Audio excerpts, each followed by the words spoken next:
안녕하세요. BTX입니다. 오늘은 신명기 14장을 같이 살펴보겠습니다. 하나님은 당신의 자녀가 이방인의 문화와 풍습을 따르지 않기를 원하십니다. 예를 들어 죽은 자를 애도하기 위해서 자기 몸을 베거나 눈썹 사이 이마 위에 털을 밀어 대머리로 만들지 말라고 하십니다. 이방인들은 외모를 스스로 망가뜨려 슬픔을 표현하곤 했지만 모든 민족들 중에서 특별히 거룩하게 구별된 이스라엘 백성은 달라야 했습니다. 이들은 하나님의 귀중한 보물이요 소유로 하나님이 구별하셨기 때문입니다. 그래서 가증한 것, 혐오스럽고 역겨운 것을 먹어서는 안 되었습니다. 동물 자체가 부정한 것이 아니라 먹지 못하는 금지된 동물로 정하셨다는 뜻입니다. 여기에는 낙타, 토끼, 사반이 해당하는데요. 그 이유는 색임질은 하지만 굽이 갈라지지 않았기 때문입니다. 돼지 역시 굽은 갈라졌으나 색임질을 못하므로 그 고기를 먹지도 말고 사체를 만져서도 안 됩니다. 그러나 소와 양과 염소, 사슴, 노루, 불구스름한 사슴, 산염소, 볼기가 흰 노루, 뿔이 긴 사슴, 산양 등은 먹을 수 있습니다. 그리고 짐승 중에 굽이 갈라져 쪽발도 되고 되새김질도 하는 것은 먹을 수 있었습니다. 어류 중에서는 지느러미와 비늘이 있는 모든 것은 먹을 수 있었습니다. 그러나 지느러미와 비늘이 없는 모든 것은 먹어서는 안 되었습니다. 조류 중 정한 새는 모두 먹을 수 있습니다. 하지만 독수리나 매의 종류, 까마귀 종류 등과 또한 날기도 하고 기어다니기도 하는 것은 부정하니 먹지 말아야 했습니다. 하나님의 거룩한 백성은 스스로 죽은 모든 것을 먹어서는 안 되지만 객이 먹게 하거나 이방인에게 파는 것은 허용하십니다. 그리고 염소 새끼를 그 어미의 젖에 삶아서도 안 됩니다. 아마도 이방인들이 고기를 더 부드럽게 먹기 위해 사용하는 요리 방법이거나 주술적 관습이었을 것이기 때문입니다.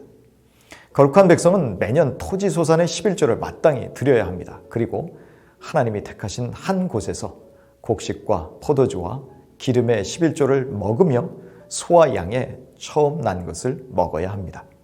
그것은 하나님 여호와 경외하기를 항상 배우기 위해서입니다. 이 과정을 통해서 모든 소산물들을 주신 분이 하나님이심을 기억하고 경외해야 했습니다. 그러나 하나님이 당신의 이름을 두시려고 택하신 곳이 사는 곳에서 너무 멀고 가기가 힘들지만 하나님이 풍성히 주신 것들이 너무 많아서 11조를 가지고 갈 수 없을 때는 어떻게 해야 합니까?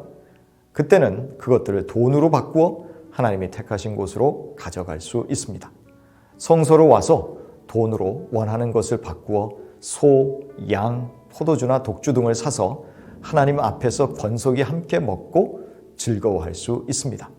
이때 같은 성읍에 살지만 기업이 없는 레위인에 대한 책임을 잊어버리거나 무시해서는 안 됩니다. 이처럼 하나님은 계명을 지킬 수 있도록 백성들을 배려하셨습니다. 매년 드리는 11조는 중앙성소로 가져가야 하지만 3년마다 드리는 11조는 예배자가 사는 성읍 안에 두어야 합니다. 매년 11조와 3년 11조를 드리는 장소가 각기 달랐음을 알 수 있습니다. 그리하여 분깃이나 기업이 없는 레위인과 객과 및 고아와 과부들이 와서 먹고 배부르게 해야 합니다. 3년 11조는 가난한 자, 소외된 자들을 위해서 사용되어야 했습니다. 이처럼 하나님은 가난한 자들을 돌보는 일을 백성들에게 맡겨주신 것입니다. 백성이 순종하여 마땅히 돌보아야 할 이웃들을 섬길 때 하나님이 백성이 하는 범사에 복을 주실 것이라고 약속하십니다. 신명기 14장에서 부정하다고 분류된 짐승에게 어떤 특별한 결격 사유가 있는 것은 아니었습니다. 하나님은 순종의 테스트로서 그 목록들을 주신 것으로 볼 수 있습니다. 마치 아담에게 선악과를 먹지 말라고 하신 것처럼 말입니다. 하나님이 레위기 11장에서 주신 광야 생활 초기의 규례와 가나안 땅 입성 직전에 선포되는 규례가 같습니다. 즉 하나님은 백성이 언제 어디서든지 하나님의 말씀의 표준을 따라서 살라고 하십니다.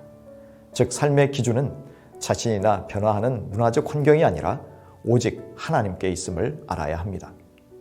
고린도전서 10장 31절입니다.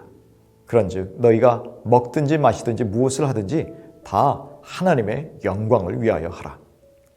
우리 구별된 하나님의 자녀들이 따르지 않아야 하는 문화적 관습에는 어떤 것들이 있을까요? 그리고 이제 말씀에 근거하여 새롭게 발전시켜야 하는 대안적 문화를 개발하고 실천하는 것도 중요한 사역이라 할 것입니다. 이스라엘은 하나님이 특별하게 요구하신 대로 먹고 마시고 문화를 만들어야 했고 사랑해야 했습니다. 야고보서 1장 27절입니다. 하나님 아버지 앞에서 정결하고 더러움이 없는 경건은 곧 과와 과부를 그 환난 중에 돌보고 또 자기를 지켜 세속에 물들지 아니하는 그것이니라.